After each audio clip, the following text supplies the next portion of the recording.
Okay, good day everybody. Mike here. Got a bit of a range report from last weekend's range trip. I'll make it quick here. I brought out 4 long guns to test out and do some chronographing, video, stuff like that. And no injuries, no damage. Kind of some funny results and some other, not really funny, but I'll just go through them real quickly here for you. I did bring my pellet gun to the range so I could chronograph it. I've told SST that I was going to chronograph it. It's a Benjamin multi-pump, and I'm supposed to be doing a challenge video with it, but I kind of wanted to do the chronographing, and darn it all if I didn't have a way to get the trigger lock off. I use combination locks on all my guns except the pellet gun for some reason had a screw type lock on it, and I didn't have the key with me, so it'll have to wait till next range trip. Okay, and then get my notes here out of the way. This was my brass pickings, and the best part about this is that I was the 3rd brass picker on the range that day, so I'm pretty happy with this. You know, I got some 223, which for me is always good because I have a 223 and I like shooting it. I'll probably never have to spend $1 on 223 brass. And then got a bag, small bag of 308. And then I got a mixture. I got a few pistol round or cartridge cases that I picked up just because I was bent over already. But I got, I think, 5 30-30s and 5 IVI, which is kind of the Canadian version of Lake City 223. Probably the cops shooting it. Anyway, 30-30 and there's one 30-06 in there. So those are all good. I use them too. The best part is, though, man, I got over 30 243 brass, and that's what I was shooting that day. So I mean, man, I'm styling when it comes to brass. I'm super happy with that. That's probably $40 worth of brass alone. Anyway, okay, let's run through some of these things. Okay, the ones I had really good luck with was the Lee Enfield in 303. As you know, I've been working on subsonic small game loads. And these were the 53 grain buckshot, and they went really well. I think I got them down to about 1150 feet per second. So minor adjustment, and I'll have a load for probably 4 or 5 different powders on them. The 71 grain full copper plated pistol bullets, size 311. I managed to get them going 1,000 feet per second, and they were pretty accurate last time I shot them, so they're in the running as well. And then we've got 4 bags here, 4 different powders, I think, of the 104 grain soft cast lead powder coated, size 314. Got bullseye,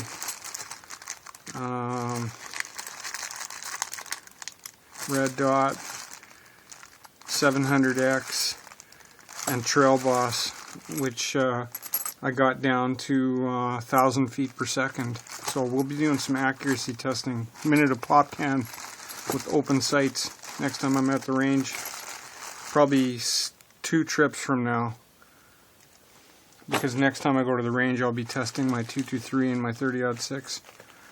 Now, some funny results I had. My 38 dies are just nothing but trouble. Whenever I try and load 38 special with 38 short Colt dies, I can't get them to chamber. So I kind of did a little bit of a mishmash there, and I cut these down anyway and got them all prepped, ready. This is just for fun, to shoot out of my 357 Magnum adapter out of my shotgun. And I think I actually wrote right here that I used the 9mm so I could taper crimp them. Anyway, 1 grain of red dot, bullseye, 700X,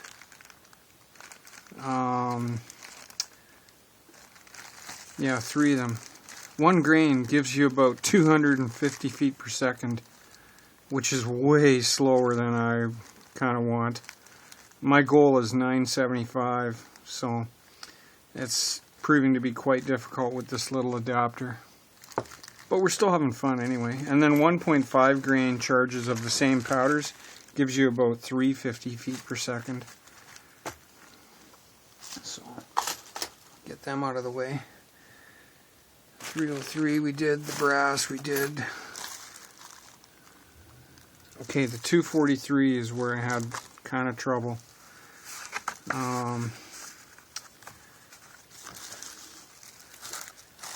Okay, I had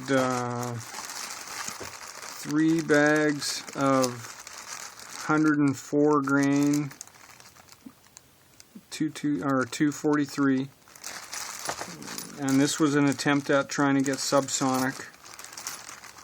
Guys, there's no load data for a lot of the stuff I'm playing with here, so you gotta, you know, I'm experimenting all the way. I'm learning about what kind of velocities I'm getting with what bullet weights, and I'm having good luck. But so we got 7, 7.5, 8, and 8.5 grains of Trail Boss, and it looks like I was getting anywhere from 1,200 feet per second to as high as 1,350 feet per second.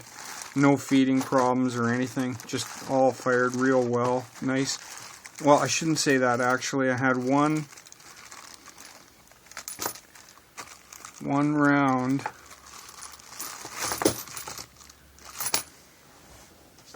Oh, sorry.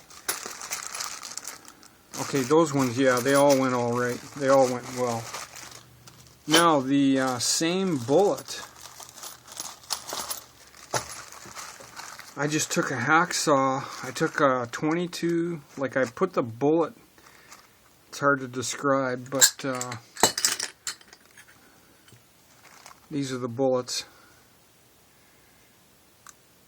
I put the base of the bullet in the vise, and I used a 22 cal sizer to hold the nose while I hacksawed it off, and then I filed it flat. So I got 75 grain bullets, and I wasn't shooting these to try and get subsonic. I was just shooting these for fun to see what would happen. And I managed to get velocities ranging from 1720 all the way up to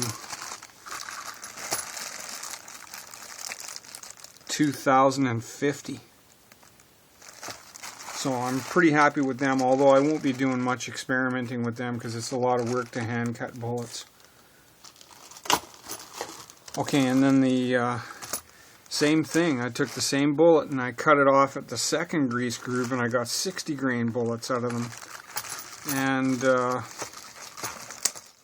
these all went real well, and the velocities were anywhere from 1930 up to 2300, and I did actually have one fail to fire.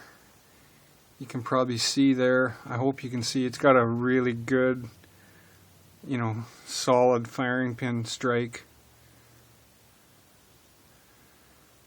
And I can't really hear the powder in there, but I'm just going to have to pull that and see what happens. Hopefully it's just a bad primer. Well, it must be a bad primer, to be honest, because if it was a good primer, even with no powder, it would have sent the bullet into the bore at least, and that didn't happen. So, put that back in the bag.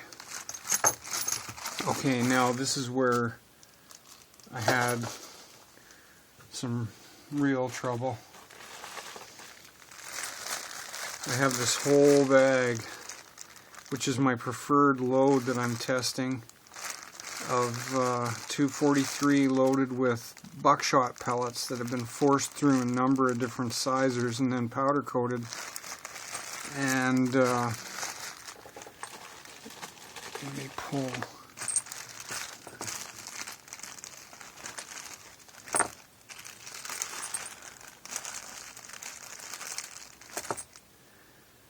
It's going to be really hard to see, I think, but right on the edge of the bullet,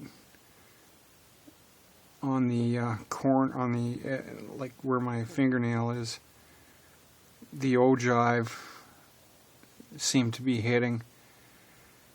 I just couldn't get them to chamber. I tried 2 in a row, and the same thing happened. The bolt got stuck so solid I had to basically use a screwdriver handle to hammer the bolt back and finally get the round out of the chamber.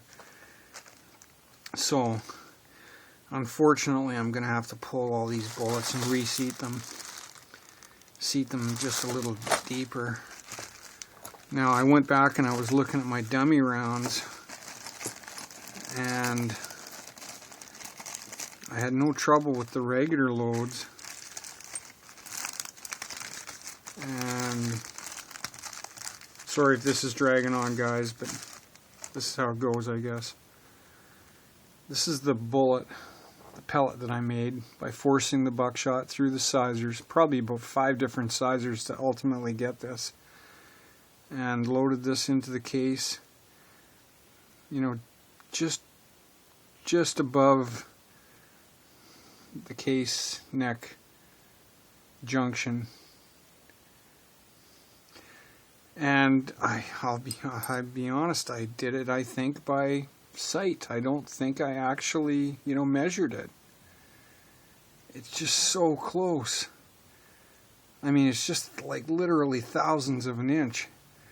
And the problem is I can't just reseat these a little bit deeper because I put quite a heavy crimp on them, because I have had bullets that did get pushed back into the case through cycling of the bolt action. So I'm going to have to pull these all, resize the case, and then load them just a little bit deeper, and then I'll pull the firing pin out of my rifle and I'll actually chamber check them before I go to the range next time. So that's my range report. Let me see if I got everything. The 243, 38 Colt, 303.